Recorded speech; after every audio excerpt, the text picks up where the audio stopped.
Hello bachcho, let's see the question.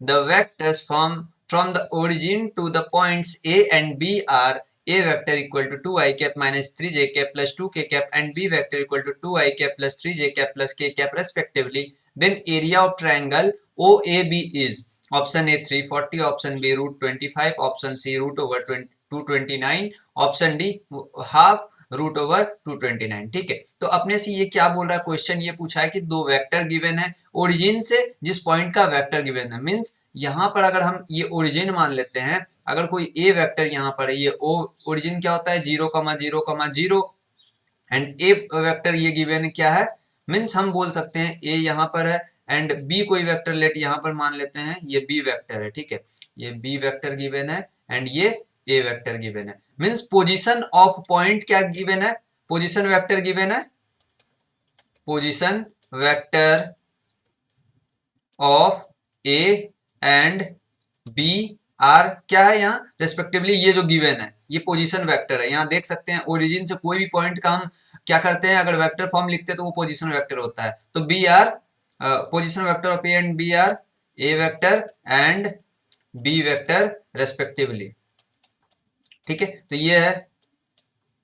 अब अपने को बोल क्या रहा है, area of triangle OAB, means OAB का हमें एरिया निकालना है, area of triangle O A B. तो हम कोई भी साइड से कहीं एक, जैसे ओरिजिन को ये मान लेते हैं, यहां से ओरिजिन से निकालना ये करना होगा, तो हम क्या करेंगे ओ ए वेक्टर एक साइड का क्रॉस मल्टीप्लीकेशन क्या होगा ओ बी वेक्टर। ठीक है, तो यहां पर से अगर ओ ए क्रॉस ओ बी निकाल लेंगे, इसकी हम मैग्नीट्यूड फॉर्म में हाफ कर देंगे, तो वो क्या आ जाएगा area of triangle O A B. तो अपना देखते हैं ओ ए क्या गिवन है, ओ ए जो अपना गिवन है वो ए वेक्टर है, ओ ए वेक्टर जो है वो क्या है ए वेक्टर है, वो क्या गिवन है 2i cap minus 3j cap plus 2k cap है। ठीक है, एंड यहाँ पर ओ बी वेक्टर क्या है, यहाँ पर है बी वेक्टर, ये क्या है 2i cap plus 3j cap plus k cap है। ओके, एंड हमें क्या निकालना है area of triangle O A B, area of triangle O A B जो हो जाएगा वो क्या हो जाएगा हाफ ए क्रॉस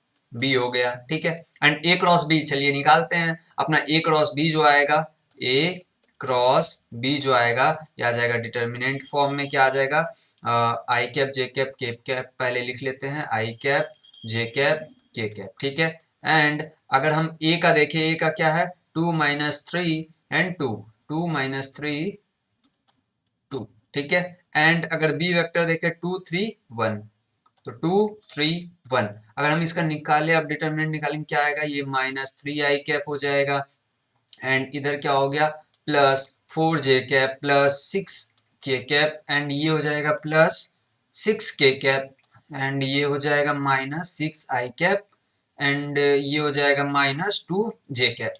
तो अपना निकाल लेते हैं, ये कितना आ जाएगा, ये आ जाएगा minus 9i cap and J minus यहाँ पर प्लस 2j कैप हो गया एंड प्लस 12k कैप हो गया। तो अपने पास A vector cross B vector जो आ गया ये आ गया। अब magnitude of A vector cross B vector अगर निकाल लेते हैं तो ये क्या आ जाएगा अंडर रूट माइनस 9 का होल स्क्वायर प्लस 2 का होल स्क्वायर प्लस 12 का होल स्क्वायर। तो यहाँ पर क्या हो जाएगा, ये आ जाएगा रूट ओवर 81 प्लस 4 प्लस 144। तो यहाँ कितना आ जाएगा, ये 4 4 क्या हो गया 8 एंड 9 एंड ये हो जाएगा 4 and 8 12 means 2 and 1 1 2 means root over 229 अपने पास आ गया magnitude of A vector cross B vector का। एंड एरिया ऑफ क्या बोल रहा है, area of triangle O A B है, तो half of magnitude of A cross B. तो एरिया ऑफ ट्रायंगल क्या हो जाएगा, area of triangle O A B equal to half into root ये magnitude of A cross B है। ठीक है, तो ये हो जाएगा half into root over 229 means अपने पास आ गया रूट 229/2। अब हम ऑप्शन मैच करते हैं, कौन सा आ रहा है, ऑप्शन ए तो गलत है, ऑप्शन बी भी गलत है, ये रूट नहीं, ये ऑप्शन डी अपना क्या है हाफ ऑफ रूट ओवर 229, तो ये हो गया correct option. I hope you understand the solution. Thank you.